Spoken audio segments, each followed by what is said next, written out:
Hi there, this is a wee tutorial on foundations of downward dog. This is based on a class that I did recently. So in the class we worked from basically the feet up in terms of preparing the body for downward dog. We didn't actually spend a lot of time in downward dog. It's a bit of a Marmite pose. Some people love it, some people hate it. Both very equally valid opinions. But it can be a incredibly difficult pose for a lot of people, so I didn't want to spend a lot of time in the pose. This was a bit different this time from our other foundational classes.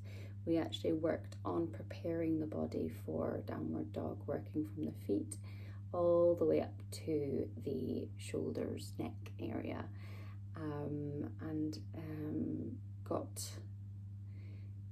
students thinking about the different parts of their body and how they work and how they can be optimized for downward dog. This following video is about 20 minutes long, but it should take longer than this to do the all of the exercises. I'm just giving you a brief overview of what we did, and then it's up to you to explore and find your place in downward dog.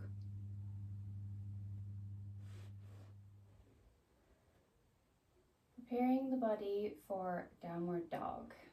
So we can start off with a foot massage using the thumbs, or maybe even the knuckles, giving your feet some love here. You can place your fingers in between your toes to create a spreading of the toes, and then manipulating your foot to do wee circles here. You can do that on both sides. Really just warming up the feet, giving them some love where they might not usually. And then when you're ready, you would come onto your knees if you can. You may want to use a cushion, tucking the toes underneath your body. And then if you can, sit up onto, so you're sat down onto your heels, and you should be the soles of your feet will be facing towards the back of the room. So getting a stretch through the toes and the soles here. If this is a bit much, you can keep your hands on the ground and rock back and forth. And then I like to take a rolled up towel or blanket, or even an extra yoga mat if you have one. And we're placing that in between the calves and the thighs. So I need to place my head on the ground to do this, really tucking it in there and then sitting back. This is called the calf smasher. So that can feel quite intense on the calves, so you can keep leaning forward if you like. That's using pressure to try and help release any tension in the calves. And when you start to feel it easing off, you can come up a bit higher, or even maybe repositioning it to find a new area of to put pressure onto. You can sit there for a while if you like, maybe bringing in some awareness to your breath. Maybe you're now working on your pelvic floor. As you breathing in, you're pushing down through your seat and out through your belly, and then as you're breathing out, you're zipping up from front, your tailbone to your pubic bone, and bringing the stomach and chest in. Stay here for as long as you like, and then when you're ready, come into a child's pose.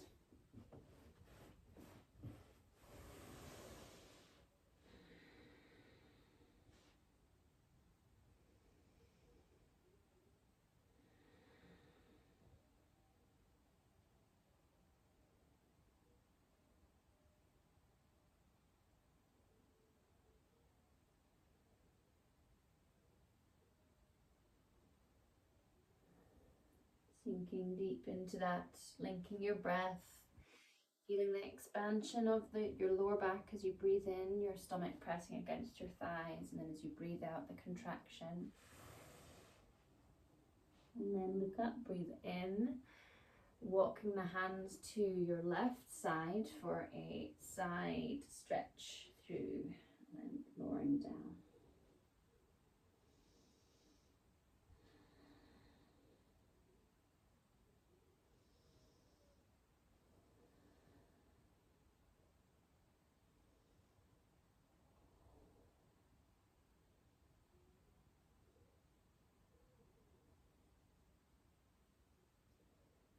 Looking up, coming back to center, come up onto your knees, knees hip width apart. Bring out the right leg into a gate variation, making sure your knees are below your hips on your bent leg. Here, bending all the way down as far as you can go. You can use your rolled up mat or towel if that will help.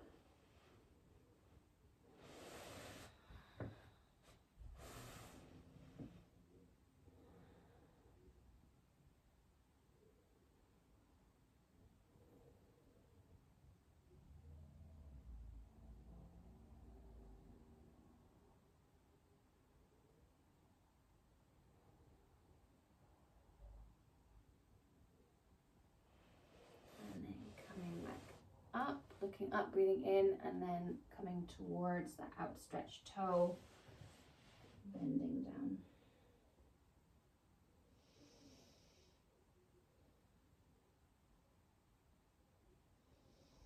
Starting to work that inner thigh.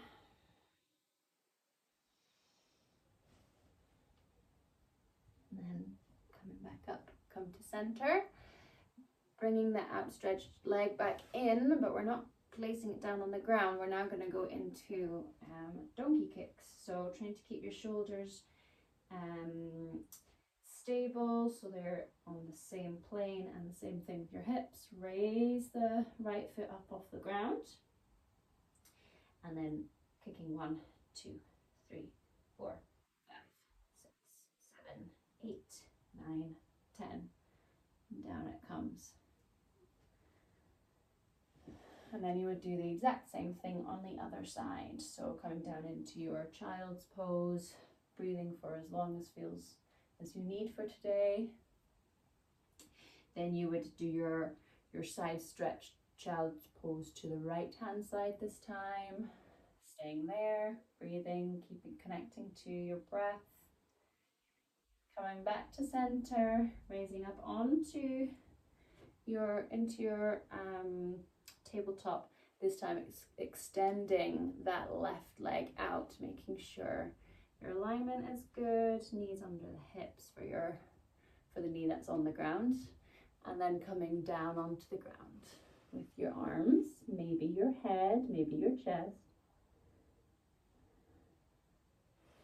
And then when you're ready, coming to look at the outstretched toe, and finding a size. You might find a stretch through the side body here, but also into the inner thigh as well.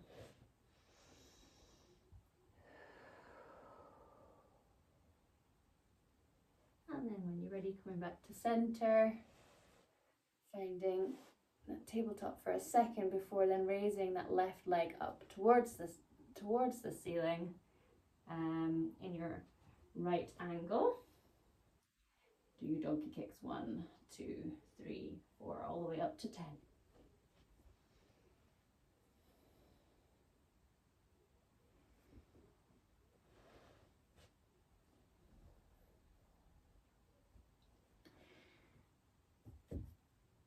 Then you can use a chair, a rolled up mat, cushions, blocks, whatever you like to get into a yoga squat or malasana.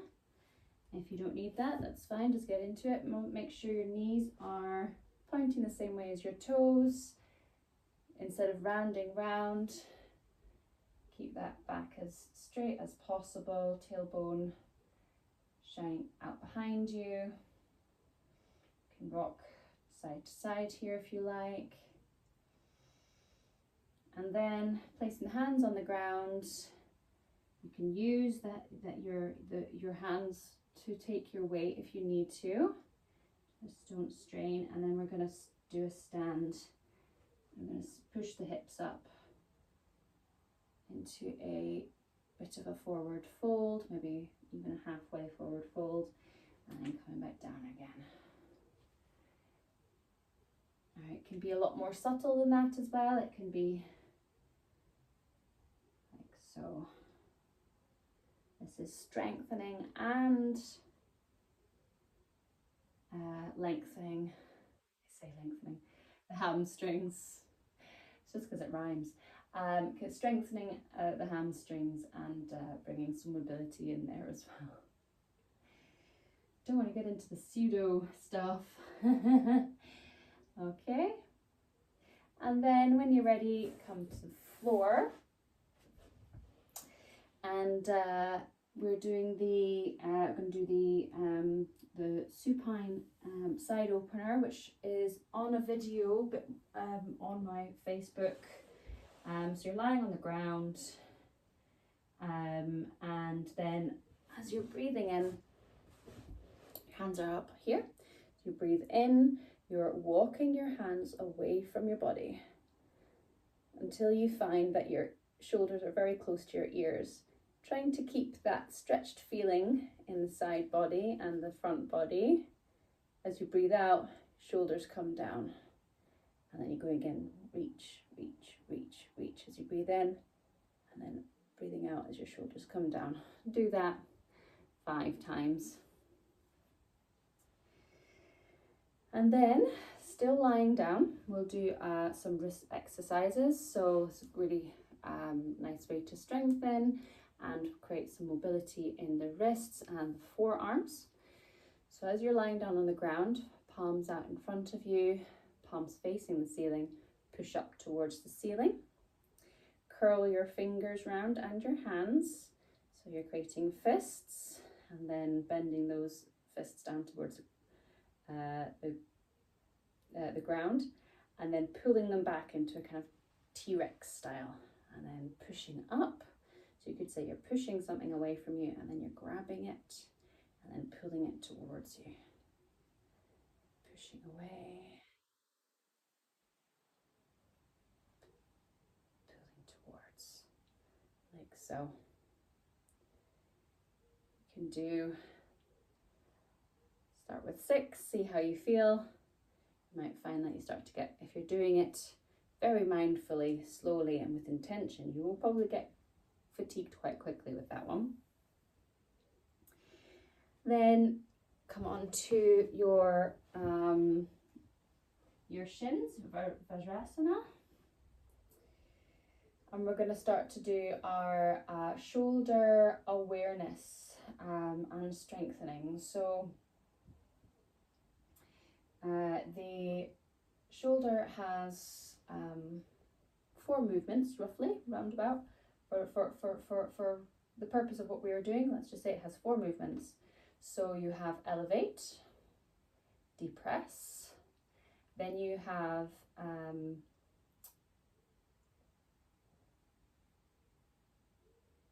protract. So you have protract, which is away from, when the shoulder blades go away from each other, and then retract, which is where they come back to each other. So in Vajrasana, you want to find an upright, natural back. So we're upright, our chest is open, we're not straight, but we're finding a natural curve in the back. Find your neutral position with your shoulders, and then as you're going to protract, so your shoulders are going to come in front, and then to retract, like going all the way back, and find neutral. So protract, shoulder blades, you're broadening those shoulders, then find neutral, and then retract. So you're pushing your shoulders back. And continue with that to find that awareness. You can bring your hands out in front, pushing, almost like you're pushing your hands away, and then you're drawing them out, drawing them in, pushing away, drawing them in.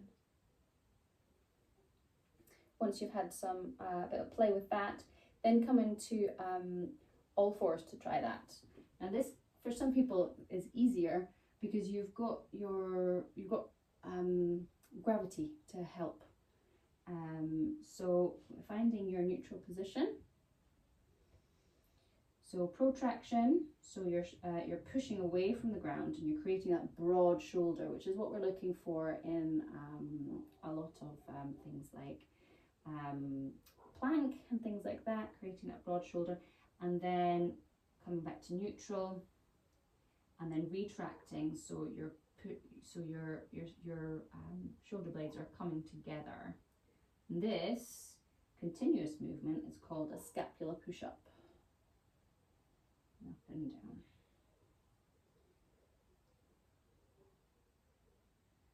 And then if you're feeling very brave, you can try it in plank.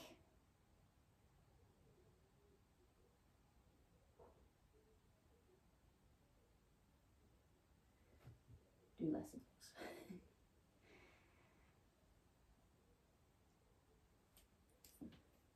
Give your wrists a little love after that. Do that for a wee while, see how that feels. Then you're going to go on to your stomach. So in a prone position, you are going to be face down onto the ground. You can place your hand to your cheek, so you're cushioning your face. Bring the other hand out to the side. So all of this that you're seeing right now on the video, that should be on the ground. Then, as you breathe in, you're going to push into the ground. And as you breathe out, you're going to lift that whole arm up above you. And then breathing in, push into the ground. Breathe out, that arm is going to lift. So you're moving your arm from the shoulder.